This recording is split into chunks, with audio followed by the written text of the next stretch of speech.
I promise you, hands down, this is the easiest technique you'll ever come across.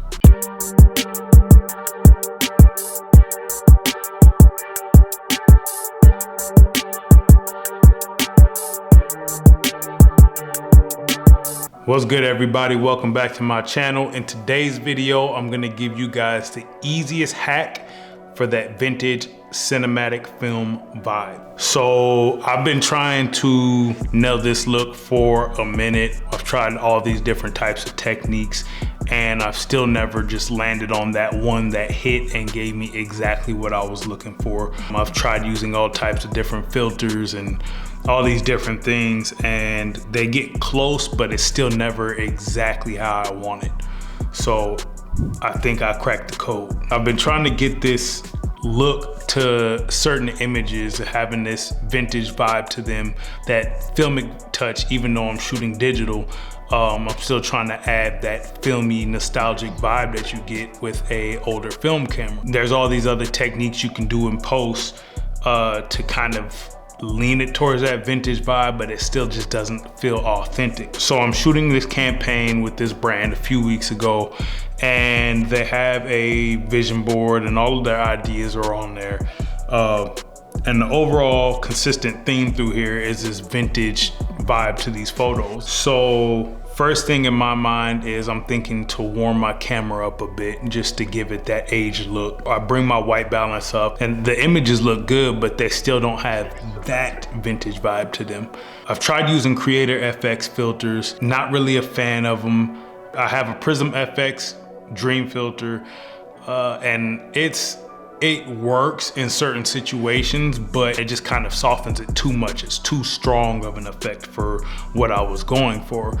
And I tried that didn't really look good. And I didn't have a Pro Mist filter, which I've heard other people use. So I'm taking just test shots at this point, and I get a few good ones in there, but they still don't have that feel. So we take a quick break because they have to touch up makeup. And as I'm off to the side, I'm contemplating, like, what do I have with me that can help me get this look, that can give me this vintage feel to these images. And I remembered that I had cellophane with me. I had my colors that I used to use for a lot of my video stuff to color certain scenes when I didn't have gels to use. I would use cellophane, and then I had them all in a bag, and I have probably like 8 different colors of it. And I had bought one not that long ago, and I was trying to get pink, and I grabbed the wrong roll, but I kept it anyway. It was $3.99. I didn't feel like driving all the way back to return it and get my money back. So I unroll it and I take a shot through it, and the shot is crazy. So I showed it to the creative director and the owner, and they loved it, so we stuck with it. So I cut a piece off and I put it over my lens, and we ran the rest of the shoot with this piece of cellophane over the lens. But the results were crazy, and I'm just thinking, like, this roll of cellophane is like $3.99, $4.99, something like that, versus these filters that are $69.99. I think the Prism FX filter is like $90 or something like that. They're more than $3.99. I was definitely gonna keep this one for myself, but I figured since y'all tapped in with me, I'll go ahead and give y'all one. So don't say I ain't never give y'all nothing. So yeah, so check this out. So if you have a Michaels or a Hobby Lobby near you, those are my go-to spots. Mainly for cellophane, I usually go to Michaels. I'm not sure if those are everywhere, but I know they're where I'm at. Check their cellophane. It's usually over by the balloons, I believe, like the party favors and stuff like that. Then they have reds, blues, yellows, greens, all of that. And then they have this. And if you can see that, it's like a pearlescent, like you see there's like some blues in there, and you may not be able to see it, but from my end, there's some yellows, and then overall the thing looks like it's pink, right? So it has all these different hues in there. There's even some greens. But that right there,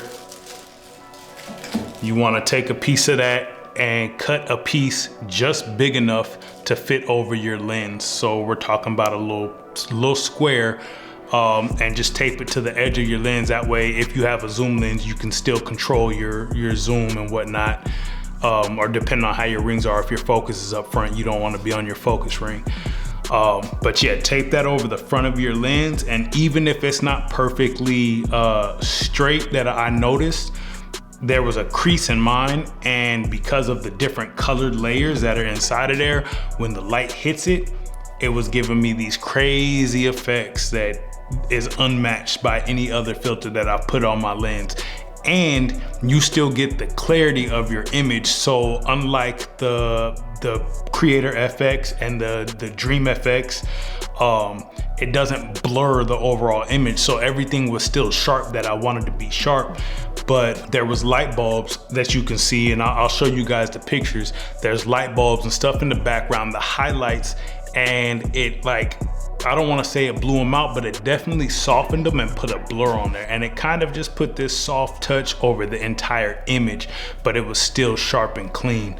And it was a fire effect. Like, that's pretty much all I can say, is that it was a clean ass shot. I got some fire photos from there, and they're also on my Instagram as well. So yeah, I mean, I guess ultimately, I just wanted to give you guys this hack, for one, so you could use them on your photos, and then two, again, just kind of paint that you don't always have to spend the most money to obtain these looks and these high-end results for your images or whatever feel that you're trying to get. Sometimes you just have to use your resources and be creative.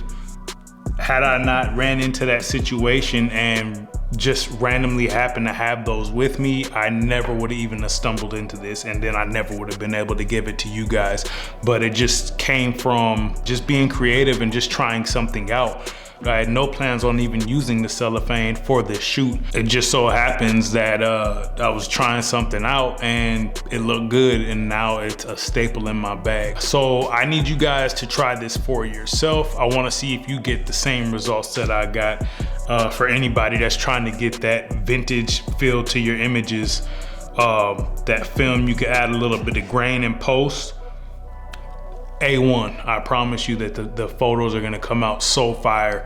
So yeah, try this out and tag me. Make sure that you tag me on the photo or DM it to me so I can see it, because I definitely want to see what you guys do with using this hack. It's basically a hack for $3.99 and your time for watching this video. So that's something everybody can do. I just want to see what you guys get from them. So that's all we have for this video. I just wanted to give you guys that quick tip so you can add it into your arsenal. So try this out and let me know if it works for you. So if you guys could do me a big favor, hit that thumbs up so we can get this channel off the ground. It'll help me out so I can help you guys out some more. Make sure you guys subscribe and turn on your notifications so you know the next time that I post. All right, y'all, that's it. That's all we got. I'm out.